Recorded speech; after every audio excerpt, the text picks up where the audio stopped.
Bihar board matric परीक्षा के लिए सामाजिक विज्ञान का बहुत ही महत्वपूर्ण ऑब्जेक्टिव प्रश्न। दोस्तों आप इस वीडियो को अंत तक जरूर देखें। तो पहला प्रश्न है, बिहार में कितने प्रतिशत क्षेत्र में खेती की जाती है? बिहार में कितने प्रतिशत क्षेत्र में खेती की जाती है? तो 60% क्षेत्र में खेती की जाती है। ऑप्शन नंबर बी सही है। अगला प्रश्न है, बिहार की कितनी प्रतिशत जनसंख्या कृषि कार्य में लगी हुई है?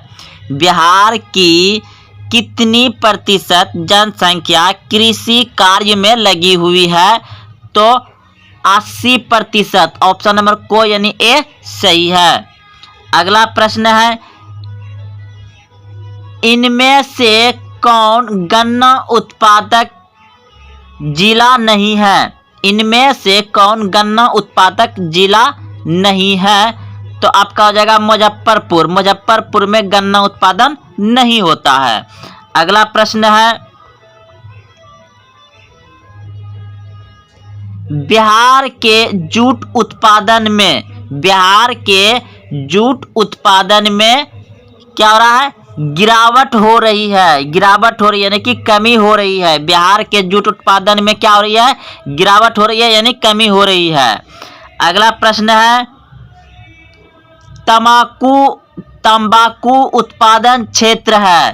तंबाकू उत्पादन क्षेत्र है तो आपका दियारा क्षेत्र। ऑप्शन नंबर डी बिल्कुल सही है, गंगा का दियारा क्षेत्र। अगला प्रश्न है, कोसी नदी घाटी परियोजना का आरंभ हुआ।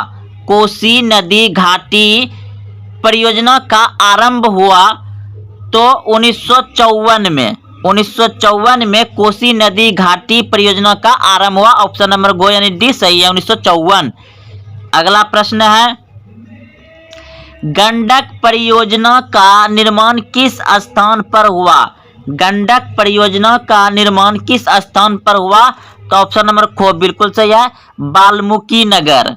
अगला प्रश्न है, बिहार में नहरों द्वारा सर्वाधिक सिंचाई किस जिले में होती है? बिहार में नहरों द्वारा सर्वाधिक सिंचाई किस जिले में होती है? तो रोहतास जिले में। ऑप्शन नंबर को ए सही है। अगला प्रश्न है, बिहार में कुल कितने अधिसूचित क्षेत्र में वन का विस्तार है? बिहार में कुल कितने अधिसूचित क्षेत्र में वन का विस्तार है? तो ऑप्शन नंबर ए बिल्कुल सही है, 6374 किलोमीटर। 6374 किलोमीटर। ऑप्शन नंबर को यानी ए सही है। अगला प्रश्न है, कुबेश्वर स्थान किस जिले में स्थित है? तो दरभंगा में। ऑप्शन नंबर खो सही है। अगला प्रश्न है, कांवर झील स्थित है तो बेगूसराय में। कांवर झील कहाँ स्थित है? बेगूसराय में। अगला प्रश्न है, संजय गांधी जैविक उद्यान किस नगर में स्थित है? संजय गांधी जैविक उद्यान किस नगर में स्थित है? तो पटना में। ऑप्शन नंबर गो यानी डी सही है, पटना में। संजय गांधी जैविक उद्यान किस नगर में है? पटना में। अगला प्रश्न है, बिहार में खनिज तेल मिलने की संभावनाएं हैं। बिहार में खनिज तेल मिलने की संभावनाएं हैं तो ऑप्शन नंबर गो यानी डी बिल्कुल सही है, गंगा के द्रोणी में। चूना पत्थर का उपयोग मुख्य रूप से किस उद्योग में होता है? चूना पत्थर का उपयोग मुख्य रूप से किस उद्योग में होता है? तो सीमेंट उद्योग में। ऑप्शन नंबर को सही है। अगला प्रश्न है, पाइराइट खनिज है ओ धात्विक। ऑप्शन नंबर खो सही है। अगला प्रश्न है, बिहार के सोना अयस्क से प्रति टन शुद्ध सोना प्राप्त होता है? तो ऑप्शन नंबर खो बिल्कुल सही है, 0.1 से 0.6 ग्राम। ऑप्शन नंबर खो सही है। अगला प्रश्न है, कहलगांव तापीय विद्युत परियोजना किस जिले में अवस्थित है? कहलगांव तापीय विद्युत परियोजना किस जिले में स्थित है? तो भागलपुर में। ऑप्शन नंबर को सही है। अगला प्रश्न है, कैंटी तापीय विद्युत परियोजना किस जिले में स्थित है? कैंटी तापीय विद्युत परियोजना किस जिले में स्थित है? तो मुजफ्फरपुर में। ऑप्शन नंबर सी सही है, यानी घो। निम्नलिखित में कौन नवीकरणीय संसाधन है? निम्नलिखित में कौन नवीकरणीय संसाधन है? तो इस प्रश्न का उत्तर हो जाएगा आपका ऑप्शन नंबर सी, बिल्कुल सही है। जल नवीकरणीय संसाधन है। जो शुद्ध प्राकृतिक रूप से पाया जाए उसे नवीकरणीय संसाधन कहते हैं। कोयला भी हो सकता है, लेकिन जब जल ऑप्शन नहीं रहेगा तो आप कोयला टिक लगा सकते हैं। तो इस प्रश्न का उत्तर होगा अभी जल, क्योंकि जल शुद्ध रूप से प्राकृतिक रूप में पाया जाता है। अगला प्रश्न है कि तारापुर परमाणु विद्युत केंद्र है। तारापुर परमाणु विद्युत केंद्र है तो महाराष्ट्र में। ऑप्शन नंबर बी बिल्कुल सही है, महाराष्ट्र में है। अगला प्रश्न है, पंजाब में भूमि नवीकरण का मुख्य कारण है। तो ऑप्शन नंबर डी हो जाएगा। पंजाब में भूमि नवीकरणीय का नवीकरण मतलब कि पानीपन होना, तो अधिक सिंचाई। पंजाब में प्रश्न क्या था देखिए एक बार फिर से छोटा कर रहे हैं। तो पंजाब में भूमि नवीकरण का मुख्य कारण है अधिक सिंचाई। ऑप्शन नंबर डी बिल्कुल सही है, अधिक सिंचाई।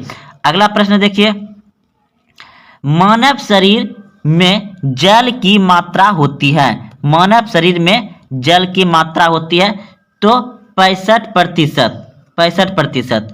अगला प्रश्न है, हीराकुंड बांध है। हीराकुंड बांध है तो उड़ीसा में है। ऑप्शन नंबर डी सही है। हीराकुंड बांध कहाँ है? उड़ीसा में। अगला प्रश्न है, सुंदरवन या इसे सुंदरवन डेल्टा भी कहा जाता है, ये कहाँ है? तो पश्चिम बंगाल में है। सुंदरवन डेल्टा कहाँ है? पश्चिम बंगाल में। या सुंदरवन कहाँ है? पश्चिम बंगाल में। ऑप्शन नंबर बी सही है। द्वितीय पृथ्वी सम्मेलन कहाँ हुआ था? द्वितीय पृथ्वी सम्मेलन कहाँ हुआ था?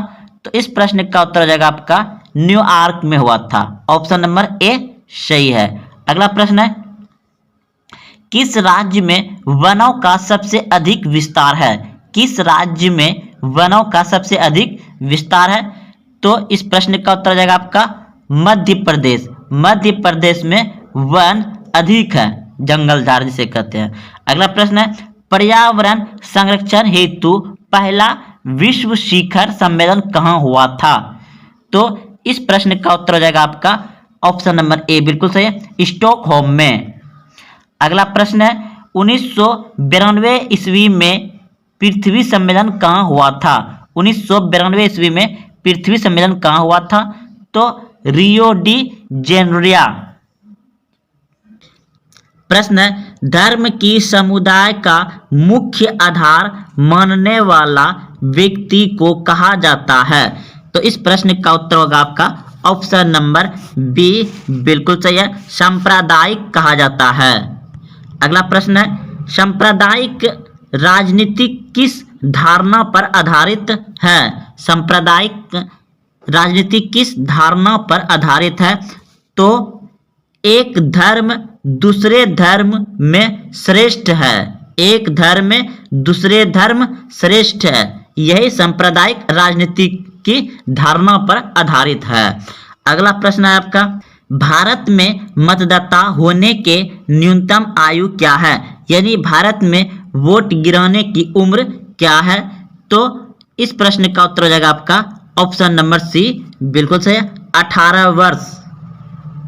अगला प्रश्न है, निम्न में से कौन सी एक बात लोकतांत्रिक व्यवस्था के अनुरूप नहीं है? निम्न में से कौन सी एक बात लोकतांत्रिक व्यवस्थाओं के अनुरूप नहीं है? तो इस प्रश्न का उत्तर हो जाएगा आपका बहुसंख्यकों का शासन। ऑप्शन नंबर डी सही है। अगला प्रश्न है, संघ सरकार का उदाहरण है। संघ सरकार का उदाहरण है तो अमेरिका। संघ सरकार का उदाहरण है अमेरिका।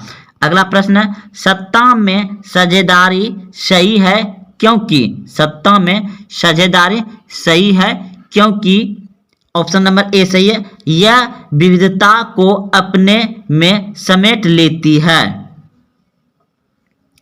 अगला प्रश्न देखिए, सांप्रदायिक राजनीतिक आधारित होती है।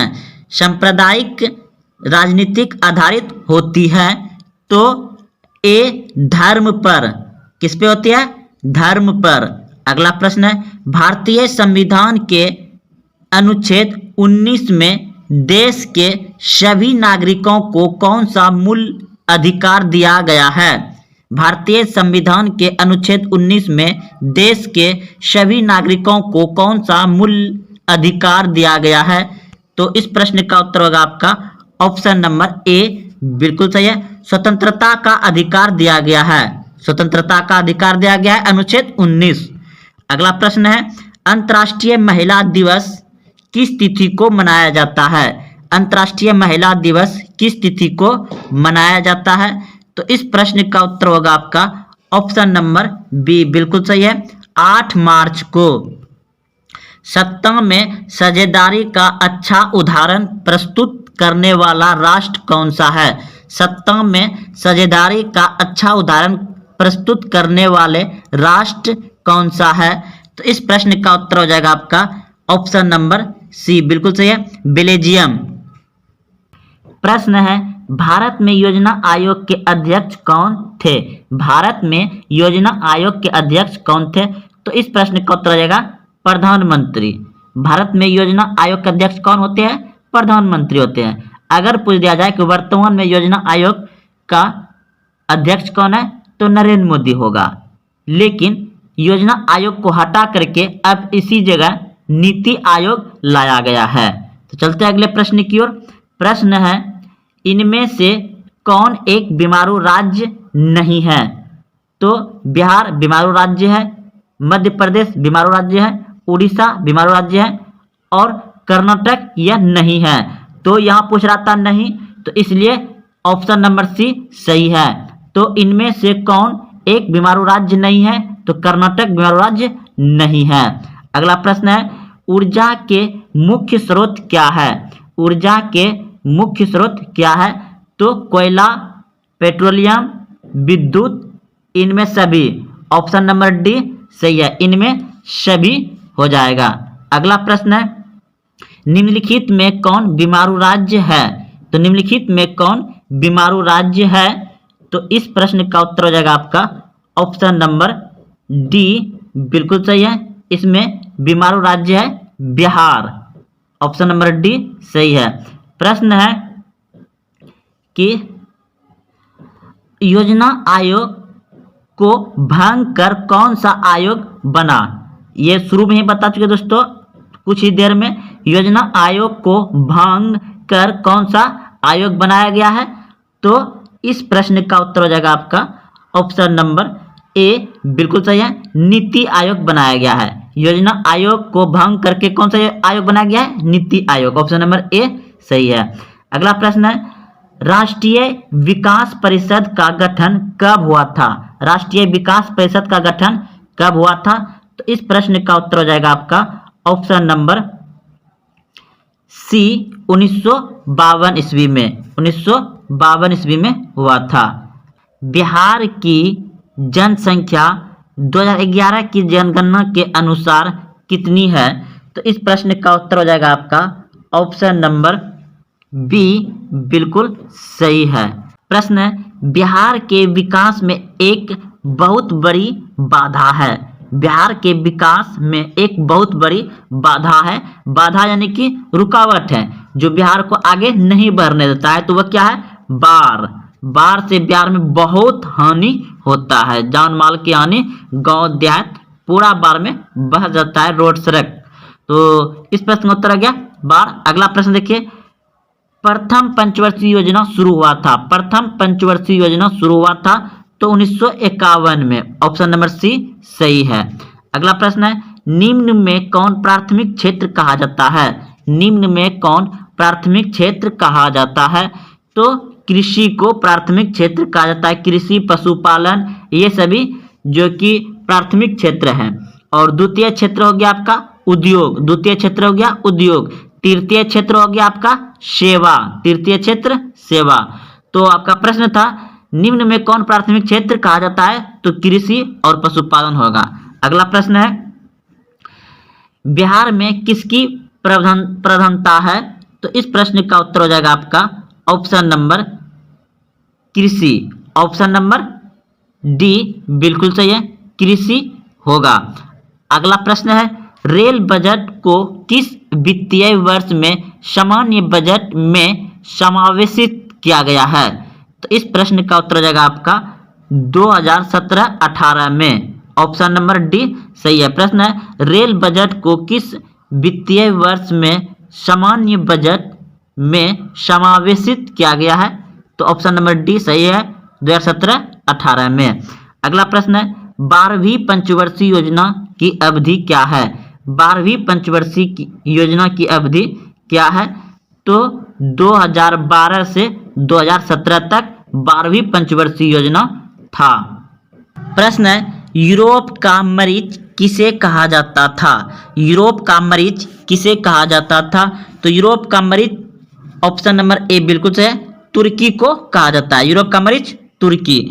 अगला प्रश्न है असहयोग आंदोलन का प्रस्ताव कांग्रेस के किस अधिवेशन में पारित हुआ, असहयोग आंदोलन का प्रस्ताव कांग्रेस के किस अधिवेशन में पारित हुआ, तो इस प्रश्न का उत्तर हो जाएगा आपका ऑप्शन नंबर ए बिल्कुल सही है, सितंबर 1920 कोलकाता में। अगला प्रश्न है निम्नलिखित व्यक्तियों में कौन लोकतंत्र में रंगभेद विरोध नहीं थे, तो इस प्रश्न का उत्तर हो जाएगा आपका ऑप्शन नंबर डी बिल्कुल सही है, जेड गुडी। अगला प्रश्न है 16वीं लोकसभा में महिला सदस्यों की संख्या कितनी है, तो इस प्रश्न का उत्तर हो जाएगा आपका ऑप्शन नंबर डी बिल्कुल सही है, 65। 16वीं लोकसभा में महिला सदस्यों की संख्या कितनी थी, 65, ऑप्शन नंबर डी सही है। पर्यावरण संरक्षण हेतु पहला विश्व शिखर सम्मेलन कहाँ हुआ था, तो इस प्रश्न का उत्तर हो जाएगा आपका स्टॉकहोम में हुआ था, ऑप्शन नंबर ए सही है। उत्तर भारत का मैनचेस्टर किस शहर को कहा जाता है, उत्तर भारत का मैनचेस्टर किस शहर को कहा जाता है, तो कानपुर को, किसको कहा जाता है, कानपुर को। उत्तर भारत का मैनचेस्टर किस शहर को कहा जाता है, कानपुर को कहा जाता है। अगला प्रश्न है भारतीय अंतर्राष्ट्रीय जल मानकीकरण का गठन किस वर्ष किया गया था, तो इस प्रश्न का उत्तर हो जाएगा आपका 1986 ईस्वी में किया गया था, ऑप्शन नंबर ए सही है। भारत में धान की खेती सबसे अधिक कहाँ होती है, भारत में धान की खेती सबसे अधिक कहाँ होती है, तो पश्चिम बंगाल में। भारत में सबसे अधिक धान की खेती कहाँ होती है, पश्चिम बंगाल में। राजनीतिक प्रश्न है राजनीतिक दलों की मान्यता और उसका चिन्ह किसके द्वारा प्रदान किया जाता है, तो इस प्रश्न का उत्तर हो जाएगा आपका ऑप्शन नंबर सी बिल्कुल सही है, निर्वाचन आयोग के द्वारा, निर्वाचन आयोग के द्वारा प्रदान किया जाता है। अगला प्रश्न है भारत में लोकतंत्र की क्या चुनौती है, भारत में लोकतंत्र की क्या चुनौती है, तो इस प्रश्न का उत्तर हो जाएगा आपका ऑप्शन नंबर डी सही है, इनमें सभी। अगला प्रश्न है आजकल लोकतंत्र के लिए सबसे बड़ा चुनौती क्या है, आजकल लोकतंत्र के लिए सबसे बड़ा चुनौती क्या है, तो इस प्रश्न का उत्तर हो जाएगा आपका भ्रष्टाचार, ऑप्शन नंबर सी बिल्कुल सही है, भ्रष्टाचार। प्रश्न है संजय गांधी जैविक उद्यान किस नगर में स्थित है, संजय गांधी जैविक उद्यान किस नगर में स्थित है, तो इस प्रश्न का उत्तर हो जाएगा आपका ऑप्शन नंबर डी बिल्कुल सही है, पटना में। संजय गांधी जैविक उद्यान किस नगर में है, पटना में। अगला प्रश्न है नदियों में बाढ़ आने का मुख्य कारण क्या है, नदियों में बाढ़ आने का मुख्य कारण क्या है, तो इस प्रश्न का उत्तर हो जाएगा आपका ऑप्शन नंबर डी बिल्कुल सही है, इनमें सभी। कि किस राज्य में खनिज तेल का विशाल भंडार स्थित है? किस राज्य में खनिज तेल का विशाल भंडार स्थित है? तो वह है असम में। ऑप्शन नंबर ए असम में स्थित है। अगला प्रश्न देखिए, भारत के किस स्थान पर पहला परमाणु ऊर्जा केंद्र स्थापित किया गया था? भारत के किस स्थान पर पहला परमाणु ऊर्जा केंद्र स्थापित किया गया था? तो इस प्रश्न का उत्तर होगा आपका ऑप्शन नंबर डी, यानी कि तारापुर में किया गया था। अगला प्रश्न देखिए कि कौन सा ऊर्जा स्रोत अनवीकरणीय है? कौन सा ऊर्जा स्रोत अनवीकरणीय है? तो इस प्रश्न का उत्तर होगा आपका ऑप्शन नंबर सी, जो है कि ये अनवीकरणीय है, कोयला अनवीकरणीय ऊर्जा है। अगला प्रश्न देखिए, प्राथमिक ऊर्जा का उदाहरण नहीं है। प्राथमिक ऊर्जा का उदाहरण तो यह पेट्रोल, सॉरी दोस्तों, ये हो जाएगा आपका ऑप्शन नंबर बी, यानी कि विद्युत हो जाएगा। विद्युत जो है कि प्राथमिक ऊर्जा का स्रोत नहीं है। विद्युत याद रखिएगा, विद्युत प्राथमिक ऊर्जा का स्रोत नहीं है। अगला प्रश्न है, ऊर्जा का गैर प्राथमिक स्रोत है। ऊर्जा का गैर प्राथमिक स्रोत है तो सौर ऊर्जा, ऑप्शन नंबर आ जाएगा सौर ऊर्जा। जब भी पूछा जाए प्रश्न में कि ऊर्जा का गैर प्राथमिक स्रोत है तो क्या हो जाएगा? सौर ऊर्जा, याद रखिएगा। अगला प्रश्न देखिए, प्रश्न है, गोंडवाना समूह के कोयले का निर्माण हुआ था। तो गोंडवाना समूह के कोयले का निर्माण कब हुआ था? तो इस प्रश्न का उत्तर होगा आपका ऑप्शन नंबर ए, यानी कि 20 करोड़ वर्ष पूर्व।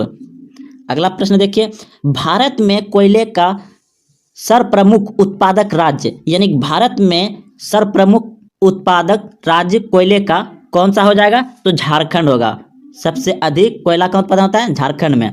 तो अगला प्रश्न देखिए, सर्वोत्तम कोयले का प्रकार कौन सा है? तो सर्वोत्तम, देखिए कोयला दोस्तों 4 प्रकार का होता है। जैसे यहाँ का आपका दे दिया है एंथ्रासाइट, पीट, लिग्नाइट और बिटुमेस। तो इनमें से जो है कि सर्वोत्तम कोयला जो होता है वह हो जाएगा आपका एंथ्रासाइट। ये सर्वोत्तम कोयला है। तो इस प्रश्न का उत्तर हो जाएगा।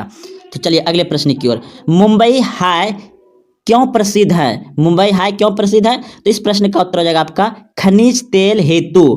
खनिज तेल हेतु। अगला प्रश्न देखिए आपका, भारत का प्रथम तेल शोध कारखाना कहाँ स्थित है? तो भारत का प्रथम तेल कारखाना शोध कहाँ स्थित था? तो डिगबोई में स्थित था। अगला प्रश्न देखिए, प्राकृतिक गैस किस खनिज के साथ पाया जाता है? प्राकृतिक गैस किस खनिज के साथ पाया जाता है? तो पेट्रोलियम होगा, याद रखिएगा। प्राकृतिक गैस किस खनिज के साथ पाया जाता है? तो पेट्रोलियम के साथ। अगला प्रश्न है आपका, भाखड़ा नंगा परियोजना किस नदी पर अवस्थित है? तो इस प्रश्न का उत्तर हो जाएगा आपका ऑप्शन नंबर सी, यानी कि सतलज नदी पर। याद रखिएगा, भाखड़ा नंगा बांध परियोजना किस नदी पर है? तो यह सतलज नदी पर है। भाखड़ा सतलज नदी पर। अगला प्रश्न देखिए, दक्षिण भारत की सबसे बड़ी नदी घाटी परियोजना। दक्षिण भारत की सबसे बड़ी नदी घाटी परियोजना। तो इस प्रश्न का उत्तर हो जाएगा आपका तुंगभद्रो, याद रखिएगा। तो चलते अगले प्रश्न की ओर, ताप विद्युत केंद्र का उदाहरण है। ताप विद्युत केंद्र का उदाहरण है। तो इस प्रश्न का उत्तर हो जाएगा आपका बरौनी। ताप विद्युत केंद्र का उदाहरण है बरौनी। अगला प्रश्न देखिए, यूरेनियम का प्रमुख उत्पादक स्थान है। यूरेनियम का प्रमुख उत्पादक स्थल है। तो यह स्थल है कहाँ? झारखंड में पाया जाता है और उस स्थल का नाम है जादूगोड़ा, याद रखिएगा जादूगोड़ा। अगला प्रश्न देखिए, एशिया का सबसे बड़ा परमाणु विद्युत गृह है। एशिया का परमाणु विद्युत गृह है। तो इस प्रश्न का उत्तर हो जाएगा आपका तारापुर। ऑप्शन याद रखिएगा, एशिया का सबसे बड़ा परमाणु विद्युत गृह कहाँ है? तारापुर में। अगला प्रश्न देखिए, प्रश्न है, निम्न को प्राथमिक क्षेत्र भी कहा जाता है। तो प्राथमिक क्षेत्र कहा जाता है आपका ऑप्शन नंबर बी, यानी कि कृषि क्षेत्र को कहा जाता है प्राथमिक क्षेत्र। अगला प्रश्न देखिए, प्रश्न है, इनमें कौन सा देश में मिश्रित अर्थव्यवस्था है? इनमें कौन से देश में मिश्रित अर्थव्यवस्था है? तो वह है भारत, याद रखिएगा। मिश्रित अर्थव्यवस्था कहाँ है? भारत। इनमें अमेरिका, रूस और भारत। तो अमेरिका में मिश्रित अर्थव्यवस्था नहीं है, नहीं रूस में है। तो भारत आंसर इसका हो जाएगा, मिश्रित अर्थव्यवस्था है भारत। अगला प्रश्न देखिए, भारत में योजना आयोग का गठन कब किया गया था? भारत में योजना आयोग का गठन कब किया गया था? तो याद रखिएगा 15 मार्च 1950 को भारत में योजना आयोग का गठन किया गया था। अगला प्रश्न देखिए, जिस देश का राष्ट्रीय आय अधिक होता है वह देश कहलाता है। जिस देश का राष्ट्रीय आय अधिक होगा तो क्या होगा, वो विकसित देश होगा। ऑप्शन नंबर बी बिल्कुल सही है, विकसित देश होगा, याद रखिएगा। इनमें से किसे पिछड़ा राज्य कहा जाता है, तो पिछड़ा राज्य याद रखिए बिहार राज्य को कहा जाता है, पिछड़ा राज्य। अगला प्रश्न देखिए, देश के बांधों को किसने भारत का मंदिर कहा था, देश के बांधों को किसने भारत का मंदिर कहा था, तो पंडित जवाहरलाल नेहरू ने कहा था, देश के बांधों को मंदिर कहा था। अगला प्रश्न देखिए, प्राणियों के शरीर में कितना प्रतिशत जल की मात्रा निहित होती है, तो 65% होगा, 65% से ऊपर भी हो जाता है दोस्तों, 65% होगा। अगला प्रश्न देखिए, बिहार में अति जल दोलन से किस तत्व का संद्रण बढ़ा है, तो इस प्रश्न का उत्तर हो जाएगा आपका आर्सेनिक। ठीक। अगला प्रश्न देखिए, प्रश्न है, लक्ष्मी सागर झील किस राज्य में स्थित है, लक्ष्मी सागर झील किस राज्य में स्थित है, तो इस प्रश्न का उत्तर हो जाएगा आपका ऑप्शन नंबर बी सी यानी कि बिहार में। अगला प्रश्न देखिए, निम्न में से कौन लवणीकरणीय झील है, तो इस प्रश्न का उत्तर हो जाएगा आपका ऑप्शन नंबर जो है कि सी यानी कि सांभर झील। ठीक। अगला प्रश्न देखिए, गंगा नदी पर गांधी सेतु किस शहर के निकट अवस्थित है, गंगा नदी पर गांधी सेतु किस शहर के निकट अवस्थित है, तो यह हो जाएगा पटना, याद रखिएगा। अगला प्रश्न है, कौन सी नदी भ्रंश घाटी से होकर बहती है, तो भ्रंश घाटी से जो बहती है वह ताप्ती नदी बहती है। अगला प्रश्न देखिए, कौन सी नदी प्रद्वीपीय भारत की सबसे लंबी नदी है, कौन सी नदी प्रद्वीपीय भारत की लंबी नदी है, तो यह हो जाएगा गोदावरी नदी। प्रद्वीपीय नदी भारत की सबसे लंबी नदी कौन सी है, गोदावरी, याद रखिएगा। अगला प्रश्न है, सिंधु जल समझौता कब हुआ था, सिंधु जल समझौता कब हुआ था, तो इस प्रश्न का उत्तर हो जाएगा आपका 1960 ईस्वी में। अगला प्रश्न है, सांगोपो किस नदी का उपनाम है, सांगोपो किस नदी का उपनाम है, तो इस प्रश्न का उत्तर होगा आपका ऑप्शन नंबर बी यानी कि ब्रह्मपुत्र नदी को सांगोपो नदी कहा जाता है। अगला प्रश्न देखिए, इनमें से गर्म जल का प्राप्तांक कौन सा है, तो यह हो जाएगा ब्रह्मकुंड। कोसी नदी का उद्गम स्थल कहाँ है, तो कोसी नदी का उद्गम स्थल जो है वह है आपका गोसाई धाम। रुपया किस देश की मुद्रा है, रुपया किस देश की मुद्रा है, तो आपके सामने ऑप्शन है कि भारत, पाकिस्तान, नेपाल, डी इनमें से सभी। तो दोस्तों रुपया इनमें सभी हो जाएगा, क्योंकि भारत में भी रुपया चलता है, पाकिस्तान में भी और नेपाल में भी। तो रुपया जो हो जाएगा भारत, पाकिस्तान, नेपाल इन सभी देशों में चलता है, तो ऑप्शन नंबर डी बिल्कुल सही है। अगला प्रश्न देखिए कि वर्तमान समय में आर्थिक विकास में किस क्षेत्र का योगदान सर्वाधिक है, तो वर्तमान समय में आर्थिक विकास में किस क्षेत्र का योगदान सर्वाधिक है, तो ऑप्शन नंबर सी बिल्कुल सही है, सेवा क्षेत्र से। अगला प्रश्न देखिए, प्रश्न है, भारत में योजना आयोग का गठन कब हुआ, भारत में योजना आयोग का गठन कब हुआ, तो इस प्रश्न का उत्तर हो जाएगा आपका ऑप्शन नंबर ए बिल्कुल सही है, 15 मार्च 1950 को भारत में योजना आयोग का गठन हुआ था। अगला प्रश्न है, गैर संस्थागत वित्त प्रदान करने वाली सबसे लोकप्रिय साधन है, तो इस प्रश्न का उत्तर हो जाएगा आपका ऑप्शन नंबर बी बिल्कुल सही है, समाजन। अगला प्रश्न है कि सूखा किस प्रकार की आपदा है, सूखा किस प्रकार की आपदा है, तो इस प्रश्न का उत्तर हो जाएगा आपका ऑप्शन नंबर ए बिल्कुल सही है, प्राकृतिक आपदा है। अगला प्रश्न देखिए, निम्नलिखित में कौन प्राकृतिक आपदा है, तो इस प्रश्न का उत्तर हो जाएगा आपका ऑप्शन नंबर सी बिल्कुल सही है, भूकंप। आग लगना मानवीय है, बम विस्फोट मानवीय है, रासायनिक दुर्घटना ये सभी मानवीय है, लेकिन इसमें पूछा गया था प्राकृतिक, तो प्राकृतिक भूकंप है। अगला प्रश्न देखिए, भारतीय संविधान में किया गया 73वां संविधान संशोधन किससे संबंधित है, भारतीय संविधान में किया गया 73वां संविधान संशोधन किससे संबंधित है, तो पंचायती राज से, ऑप्शन नंबर सी बिल्कुल सही है। अगला प्रश्न है, मुस्लिम लीग की स्थापना किस वर्ष हुई? मुस्लिम लीग की स्थापना किस वर्ष हुई? तो 1906 में। ऑप्शन नंबर बी बिल्कुल सही है। अगला प्रश्न देखिए, निम्नलिखित में कौन प्राकृतिक संसाधन नहीं है? तो वन तो प्राकृतिक है, नदियां तो प्राकृतिक है, नगर तो मानव के द्वारा बसाया जाता है, बनाया जाता है, खनिज भी प्राकृतिक है। तो इस प्रश्न का उत्तर हो जाएगा आपका नगर, ऑप्शन नंबर सी, क्योंकि क्वेश्चन पूछा गया है कि निम्नलिखित में कौन प्राकृतिक संसाधन नहीं है, तो ऑप्शन नंबर सी नगर नहीं है। अगला प्रश्न देखिए, इनमें कौन राष्ट्रीय महामार्ग सबसे लंबा है? तो राष्ट्रीय महामार्ग सबसे लंबा जो है आपका ऑप्शन नंबर ए बिल्कुल सही है, NH7 NH7 सबसे लंबा है। अगला प्रश्न देखिए, सूचना के अधिकार आंदोलन की शुरुआत किस राज्य से हुई? प्रश्न है, सूचना के अधिकार आंदोलन की शुरुआत किस राज्य से हुई? तो राजस्थान से, ऑप्शन नंबर ए बिल्कुल सही है, राजस्थान से सूचना के अधिकार आंदोलन की शुरुआत हुई थी। अगला प्रश्न है, बहुजन समाज पार्टी के संस्थापक कौन थे? बहुजन समाज पार्टी के संस्थापक कौन थे? तो ऑप्शन नंबर बी सही है, काशीराम। अगला प्रश्न देखिए, बिहार का कौन सा क्षेत्र बाढ़ग्रस्त क्षेत्र है? तो बिहार का कौन सा क्षेत्र बाढ़ग्रस्त क्षेत्र है?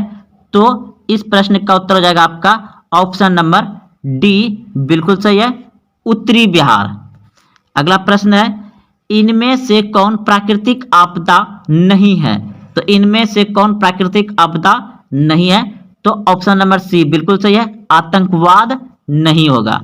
अगला प्रश्न है, नेपाल में लोकतंत्र की पुनः स्थापना कब हुई? नेपाल में लोकतंत्र की पुनः स्थापना कब हुई? तो ऑप्शन नंबर बी बिल्कुल सही है, 2006 में। अगला प्रश्न आपका, भारत की प्रमुख सामाजिक समस्या क्या है? भारत की प्रमुख सामाजिक समस्या क्या है? तो इस प्रश्न का उत्तर हो जाएगा आपका ऑप्शन नंबर डी बिल्कुल सही है, इनमें सभी जातिवाद, भाषावाद, संप्रदायवाद, तो इनमें सभी हो जाएगा। अगला प्रश्न है, भारत में वित्तीय वर्ष कहा जाता है? भारत में वित्तीय वर्ष कहा जाता है? तो इस प्रश्न का उत्तर हो जाएगा आपका ऑप्शन नंबर सी बिल्कुल सही है, 1 अप्रैल से 31 मार्च तक भारत में वित्तीय वर्ष कहा जाता है, 1 अप्रैल से 31 मार्च, ऑप्शन नंबर सी सही है। अगला प्रश्न आपका, वैश्वीकरण का अर्थ है? तो इस प्रश्न का उत्तर हो जाएगा आपका ऑप्शन नंबर बी बिल्कुल सही है, व्यापार, पूंजी, तकनीकी हस्तांतरण, सूचना प्रवाह द्वारा देश की अर्थव्यवस्था का विश्व अर्थव्यवस्था के साथ समन्वय। तो इस प्रश्न का उत्तर होगा आपका बी। अगला प्रश्न है, काजीरंगा राष्ट्रीय उद्यान किस राज्य में है? काजीरंगा राष्ट्रीय उद्यान किस राज्य में है? तो असम, ऑप्शन नंबर बी बिल्कुल सही है, असम में है। अगला प्रश्न है आपका, विश्व पर्यावरण दिवस कब मनाया जाता है? तो विश्व पर्यावरण दिवस 5 जून को मनाया जाता है, ऑप्शन नंबर ए सही है। अगला प्रश्न है आपका, कार्ल मार्क्स का जन्म कहाँ हुआ था? कार्ल मार्क्स का जन्म कहाँ हुआ था? तो इस प्रश्न का उत्तर हो जाएगा आपका ऑप्शन नंबर बी बिल्कुल सही है, जर्मनी में। अगला प्रश्न है, स्वराज दल के अध्यक्ष कौन थे? स्वराज दल के अध्यक्ष कौन थे? तो ऑप्शन नंबर डी बिल्कुल सही है, चित्तरंजन दास स्वराज दल के अध्यक्ष थे। अगला प्रश्न देखिए आपका, वियतनाम कब स्वतंत्र हुआ? वियतनाम कब स्वतंत्र हुआ? इस प्रश्न का उत्तर हो जाएगा आपका ऑप्शन नंबर बी बिल्कुल सही है, 1945 ईस्वी में वियतनाम स्वतंत्र हुआ। अगला प्रश्न है, महात्मा गांधी दक्षिण अफ्रीका से भारत कब वापस आए? महात्मा गांधी दक्षिण अफ्रीका से भारत कब वापस आया? तो इस प्रश्न का उत्तर हो जाएगा आपका ऑप्शन नंबर सी बिल्कुल सही है, 1915 ईस्वी में, 1915 ईस्वी में। अगला प्रश्न आपका, भारत की आर्थिक व्यवस्था है? भारत की आर्थिक व्यवस्था है, तो भारत की आर्थिक व्यवस्था है आपका मिश्रित, ऑप्शन नंबर सी बिल्कुल सही है। भारत की आर्थिक व्यवस्था कैसी है? मिश्रित अर्थव्यवस्था है। अगला प्रश्न है, सॉरी, प्रश्न आपका, reserve bank of India, reserve bank of India की स्थापना कब हुई है? तो भारतीय रिजर्व बैंक की स्थापना हुआ है 1935 में। तो चलते हैं अगले प्रश्न की ओर। प्रश्न है, इनमें कौन क्षेत्र भूस्खलन से अधिक प्रभावित होता है?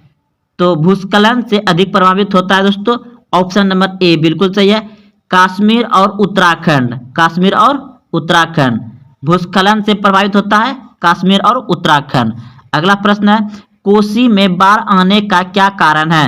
कोसी में बाढ़ आने का क्या कारण है? तो इस प्रश्न का उत्तर हो जाएगा अधिक वर्षा, हिमालय की बर्फ का पिघलना। तो इनमें सभी, ऑप्शन नंबर डी बिल्कुल सही है, इनमें सभी हो जाएगा। अगला प्रश्न है आपका, किस देश में संघात्मक शासन व्यवस्था नहीं है? किस देश में संघात्मक शासन व्यवस्था नहीं है? तो श्रीलंका, ऑप्शन नंबर बी बिल्कुल सही है, श्रीलंका। अगला प्रश्न है, पंचायती राज्य संस्थाओं के, तो पंचायती राज्य संस्थाओं, ऑप्शन नंबर बी बिल्कुल सही है, 3।